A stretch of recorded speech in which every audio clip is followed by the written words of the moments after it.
సభా సరస్వతికి నమస్కారం. నవసాహితీ ఇంటర్నేషనల్ నిర్వహిస్తున్నటువంటి ఈనాటి ఈ కార్యక్రమానికి ముఖ్య అతిథిగా విచ్చేసినటువంటి వారు తెలుగు గజల్ని ప్రపంచవ్యాప్తంగా తీసుకువెళ్ళి తెలుగు గజల్కి ఒక ప్రామాణికతను ఆదరణను తెచ్చిపెట్టి గజలే ఇంటి పేరుగా మారిపోయినటువంటి మాస్ట్రో డాక్టర్ గజల్ శ్రీనివాస్ గారికి,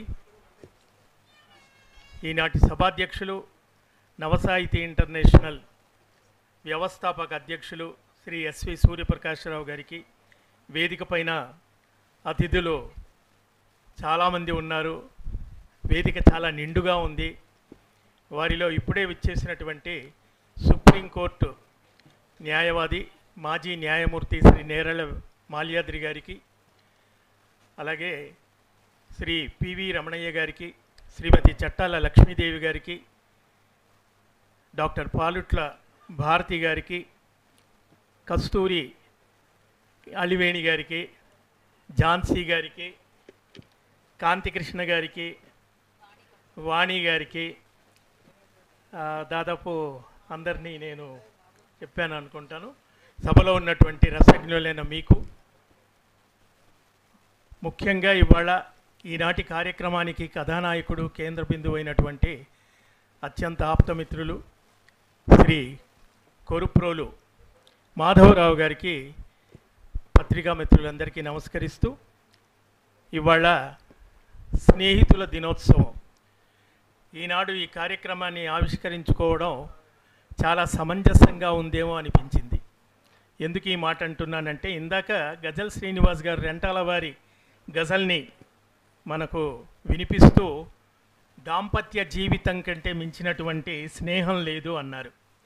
కాబట్టి వాళ్ళ కొరుప్రోలు మాధవరావు గారు, వారి శ్రీమతి గారు గత ఏడాది గతించినటువంటి వారి భార్య పైన ఉన్నటువంటి అభిమానంతో పేరు కూడా చాలా చక్కటి పేరు పెట్టారు.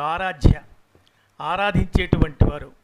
భార్యాభర్తల యొక్క ప్రేమ ప్రపంచంలో ఉన్నటువంటి ఇతర స్నేహితుల కంటే కూడా భార్యాభర్తల ప్రేమ గొప్ప స్నేహానికి చిహ్నం. ఒక మాట గజల్ శ్రీనివాస్ గారు అన్నారు, అందరినీ ప్రేమతో పలకరిస్తూ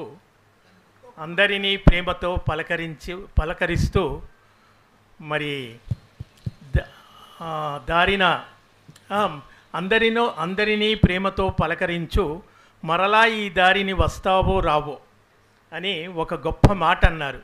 అంటే మానవ జీవిత ప్రస్థానం మనం వెళ్ళేటప్పుడు మళ్ళీ తిరిగి వెనక్కి రావటం అనేది ఉండదు. కాబట్టి మనం వెళుతున్నటువంటి ఆ జీవన ప్రస్థానంలో ఎదురయ్యేటువంటి ప్రతి మనిషిని కూడా మనం ప్రేమతో పలకరించాలి, స్నేహాన్ని పెంచుకోవాలి అనే ఒక గొప్ప సందేశాన్ని ఇచ్చారు. కాబట్టి దానికి ప్రతీకగా ఇవాళ ఈ ఆరాధ్య అనేటువంటి కావ్యం, దీన్ని మాధవరావు గారు గజల్ల స్మృతి కావ్యం అన్నారు. సాధారణంగా తెలుగు సాహిత్యంలో స్మృతి సాహిత్యం అనేది ఒక ప్రత్యేక శాఖ ఉంది. అది ఇంగ్లీష్లో ఎలిజీ నుంచి వచ్చినటువంటిది.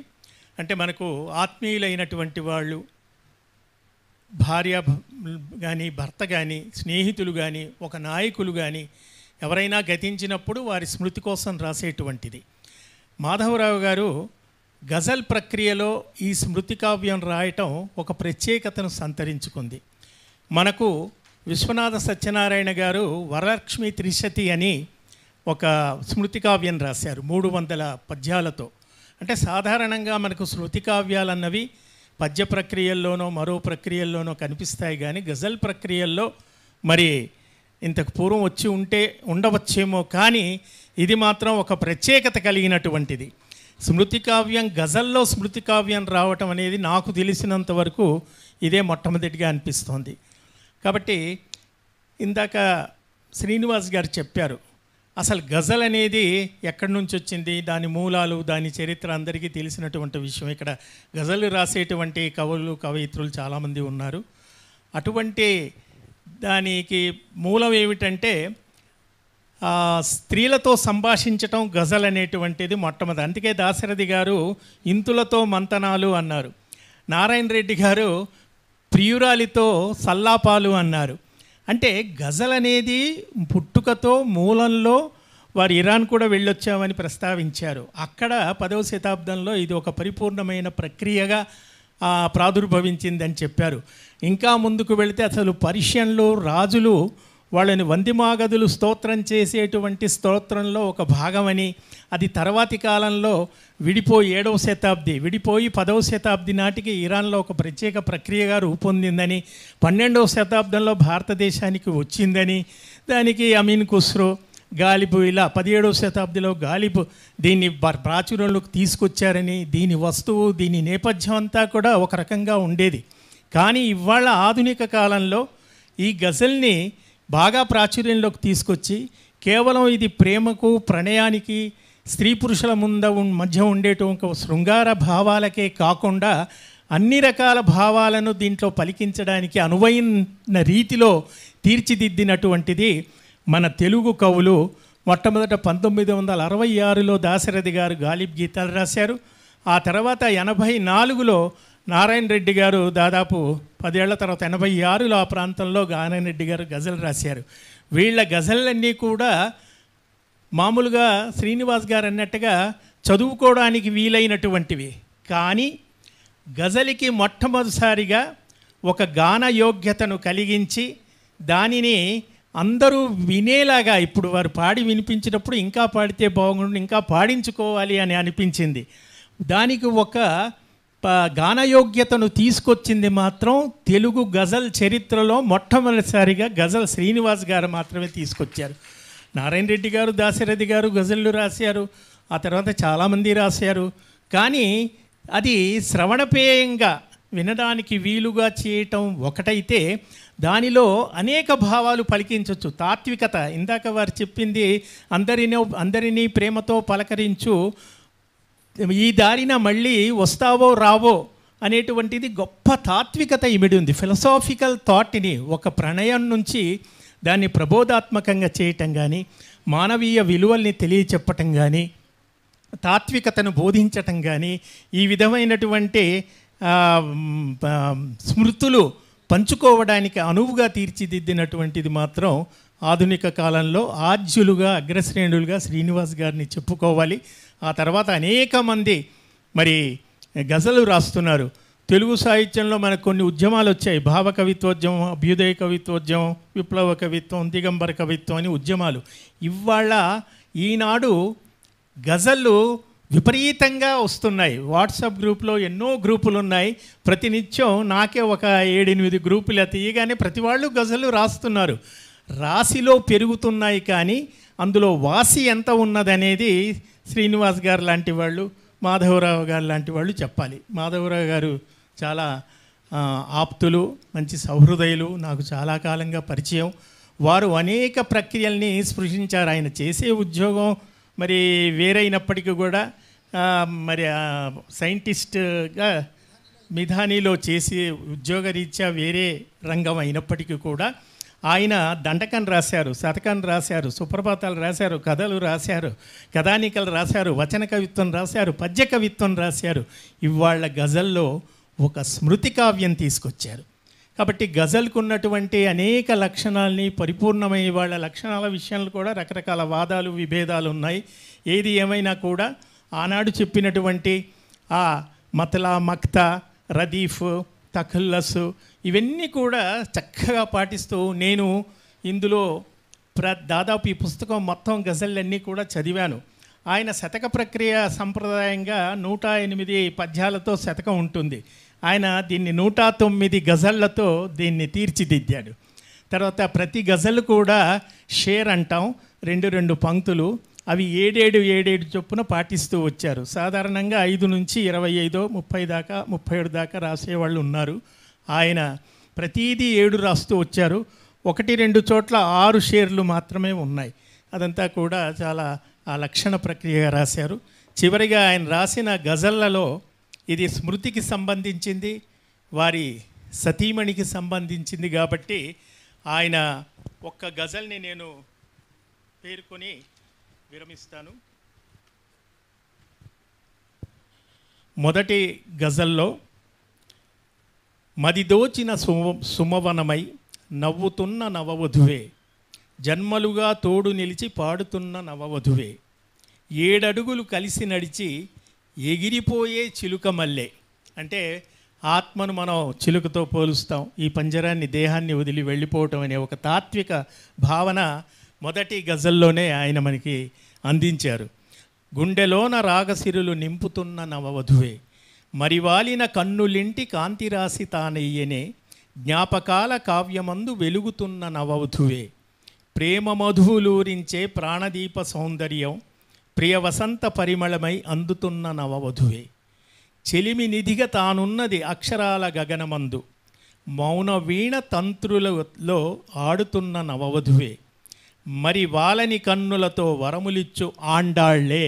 ఇక్కడ ఆయన వారి శ్రీమతి గారిని ఇక్కడ పేర్కొనడం అనేది అది విశేషం. కాలానికి అతీతముగా నిలుపుతున్న నవవధువే, మరి మాధవ గజలింటికి ముత్తైదువ ఎన్నటికి, భావగగన వీధులన్నీ ఏలుతున్న నవవధువే. కన్నులింటి గజలింటికి అని ఇలా ఆయన ఈ సమాసాలు చేయటం అనేది ఒక ప్రత్యేకంగా చూపాలంటే, కన్నులు అనేటువంటి ఇంటిలోకి, గజల్ అనేటువంటి ఇంటిలోకి అని ఈ విధమైనటువంటి ప్రయోగాలు కూడా ఆయన చాలా అద్భుతంగా చేశారు. తర్వాత ఇంకొకటి, జ్ఞాపకాల తుఫానెంత అద్భుతమో చెలియా, ఒక సాక్షిగా బ్రతుకుటెంత విశేషమో చెలియా, బాధ కన్నా బహుమానం ఉండదనే తెలిసెను, బాధ కన్నా బహుమానం ఉండదనే తెలిసెను, వెర్రి ప్రేమ యోగమెంత విషాదమో చెలియా, రామచిలుకల రాణిలాగా ఎగిరిపోతి వెచటికో. అందులో కూడా ఈ ఎగిరిపోవటం, చిలక, ఈ ప్రతీకలు తాత్విక ప్రతీకలు చాలా చోట్ల కనపడతాయి. అంటే ఇది స్మృతి కావ్యానికి కావలసిన లక్షణాలన్నీ కూడా పొదుగుకున్నటువంటి ఒక గొప్ప కావ్యంగా చెప్పుకోవచ్చు. రాచిలుకల రాణిలాగా ఎగిరిపోతి వెచటికి, ఈ వియోగ రాగమెంత దారుణమో చెలియా, ఎవరితోటి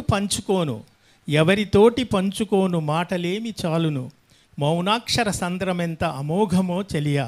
సముద్రం మౌనం అక్షరం, ఏ పువ్వులు సరితూగున నీ పూజను సేయగా. అంటే భార్యను ఒక దేవతగా ఆరాధించేటువంటి తత్వం ఇందులో కనపడుతుంది. ఏ పువ్వులు సరితూగును నీ పూజను సేయగా, నీ పవిత్ర హాసమెంత మోహనమో చెలియా. బంధాలకు అతీతముగా జీవించుట ఎట్లో, అనుబంధపు గంధమెంత విచిత్రమో చెలియా. మాధవునకు విందుగాను అందెలసడి మిగిలెను, మానవునకు విందుగాను అందెలసడి మిగిలెను. అంటే ఆవిడ జ్ఞాపకాలన్నీ కూడా ఆ ఒంటరిగా ఉన్న జీవితంలో ఆమె జ్ఞాపకాలన్నీ కూడా ఒక సవ్వడిలాగా, కాలి మువ్వలలాగా వినిపిస్తున్నాయని. అనురాగపు గగనమెంత విశాలమో చెలియా. చివరికి ప్రేమ అనే దానికి హద్దులు లేవు, ఆకాశం అంత విశాలమైనది. ఆ ప్రేమలో మనం, నువ్వు నేను అనేటువంటి ఒక అద్భుతమైనటువంటి, దీన్ని మనం కులపాలికా ప్రణయంగా చెప్పుకోవచ్చు. తెలుగు సాహిత్యంలో కులపాలికా ప్రణయం అనేది ఒకటి ప్రత్యేక ఒరవడి ఉంటుంది. ఆ కులపాలికా ప్రణయం అంతా ఇందులో కనపడుతుంది. రాయప్రోలు సుబ్బారావు గారు చెప్పినటువంటి అమలిన శృంగార సిద్ధాంతం కూడా మనకి ఇక్కడ కనిపిస్తూ ఉంది. కాబట్టి తెలుగు సాహిత్యాన్ని కంఠదగ్నంగా అవలోడనం చేసుకున్నటువంటి ఒక పాండిత్య ప్రకర్ష కలిగినటువంటి కొరుప్రోలు మాధవరావు గారు ఇంత చక్కటి కావ్యాన్ని అందించినందుకు, వారి సతీమణి స్మృతిగా దీన్ని చరిత్రలో, గజల్ చరిత్రలో ఇది నిలిచిపోతుంది అని చెప్పేసి మనమంతా కూడా వారిని అభినందిస్తూ ఉండాలి. ఒక్క మాట చెప్పి విరమిస్తాను. ఇందాక గజల్ శ్రీనివాస్ గారు తెలుగు మహాసభల గురించి ప్రస్తావించారు.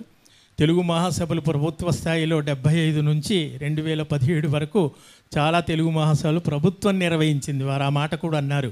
అయితే 1975లో వారం రోజుల పాటు లాల్ బహదూర్ స్టేడియంలో జరిగినటువంటి తెలుగు మహాసభలు ఇప్పటికీ కూడా జనమంతా, ప్రజలంతా అవి నభూతో నభవిష్యతి అని చెప్పుకుంటారు. కానీ 2024 జనవరిలో వారు ఆంధ్రప్రదేశ్ సాహిత్య పరిషత్తు ద్వారా రాజమండ్రిలో నిర్వహించినటువంటి సభలు ఆనాటి 75 సభలను తలపించే విధంగా వాటిని మరిపించే విధంగా, వాటిని మళ్ళీ తిరిగి జ్ఞాపకం చేసుకునే విధంగా, అంతకంటే అద్భుతంగా ఒక ప్రభుత్వ సహకారం లేకుండా ఒక స్వచ్ఛంద సంస్థగా నిర్వహించడం అనేది గజల్ శ్రీనివాస్ గారిలో ఉన్నటువంటి ఆ అనితర సాధ్యమైనటువంటి కృషి, పట్టుదలకి నిదర్శనం అని చెప్పి మనవి చేసుకుంటూ, ఇలాంటి వాళ్ళ ద్వారా తెలుగు భాష ప్రపంచమంతా విస్తరిస్తుంది.